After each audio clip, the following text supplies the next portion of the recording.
Welcome back. Getting a good night's rest can do wonders for your health, but sleep issues aren't always easy to resolve. Believe me, I know. Well, today we're getting simple tips that could help you catch some Z's from a registered dietitian, Jeannie Oliver. Your first tips, I felt like, oh my gosh, she's looking at me.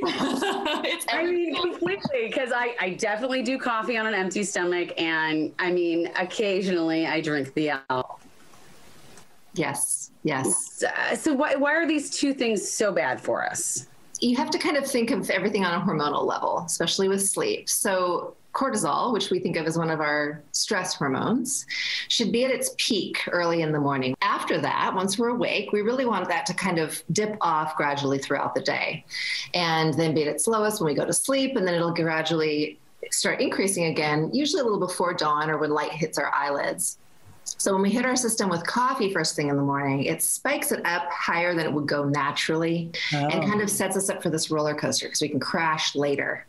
And it can cause all kinds of good things like cravings, energy dips, etc. Does this mean no coffee, or do I like pop a piece of cheese in my mouth or have my toast and then coffee? I usually recommend something with protein and healthy fats in the morning, not just straight up carbs, because that will actually make that whole response worse. Then have your coffee. I love coffee too, so. But with the alcohol, now, are we talking don't drink it at all? So it depends on how bad or good your sleep is. You know, if you're generally a good sleeper, you have a drink once in a while, it doesn't disturb your sleep, okay, not a big deal. If you're having problems with insomnia, you might actually have to give up caffeine and alcohol completely for a while until your circadian rhythms or your sleep cycles get back on track, right? For people who are not having severe problems, I usually recommend don't have alcohol on an empty stomach. Coffee and alcohol kind of as liquid stress. They both kind of increase that adrenaline cortisol response. Alcohol is deceptive though, because it's actually a depressant. So it gives us that initial calming feeling, but then it will increase our cortisol production later throughout the night, which is not what we want. Wow, I'm learning a lot today. I also want to ask you about this nutrient-dense, low glycemic diet. Okay, English, please. Okay, so think most nutritious food versus empty calorie foods. Okay.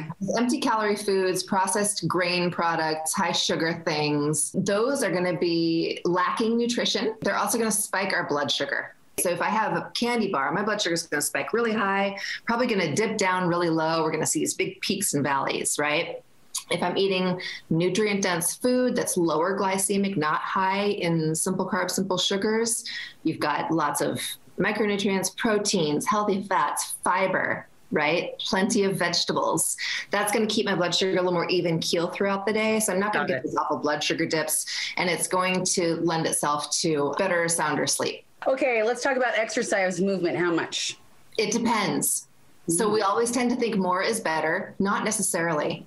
So if you're already kind of a high stress reactive person, if you've got a really demanding high stress job, maybe you're trying to juggle that demanding job and kids at home right now and homeschooling, right? You may already be kind of maxed out as far as stress levels. And then if you go in and do these really high intensity, let's say cardio workouts or something like CrossFit that's incredibly, demanding on your body several days a week without enough rest, that can make things worse. It can further deplete your system. Now, movement is great. So I usually tell people, anywhere between half an hour to an hour with appropriate rest, both during and after your workout. If you're really sedentary, our bodies are made to expend energy and to move throughout the day. And if we're too sedentary, we've got kind of all this energy just hanging out that's not been expended, and that can keep us awake at night. And that's the key thing you say, is to keep the same sleep-wake cycle and use natural light to help that circadian rhythm. Yes, really important, especially because so much of us are stuck indoors a lot right now. Best thing you can do is get exposure to natural light first thing in the morning. If you can get out, take a walk with natural light, and then as the day goes on, especially after the sun goes down, if you can dim the lights in your house at all, that can be really helpful. Backlit screens, like we use all the time with our tablets, our phones, that light shining into our eyeballs actually degrades melatonin. Melatonin is that sleep hormone, right? We want to avoid those backlit screens, ideally an hour or two before bed. For for kids too, right? Yes, especially for kids, for sure. And there are glasses that you can buy that block that kind of blue light. You can turn your light on your screen to a warmer hue. That can help at least an hour before bed. I know that's a tough one for people, but finally, last question. Practicing rituals before bed. What kind of rituals? Yes. So wind down rituals. Deep breathing exercises, some stretching before bed. You might soak in a warm bath or listen to, soft music or meditation, read a relaxing book. All those things can be helpful.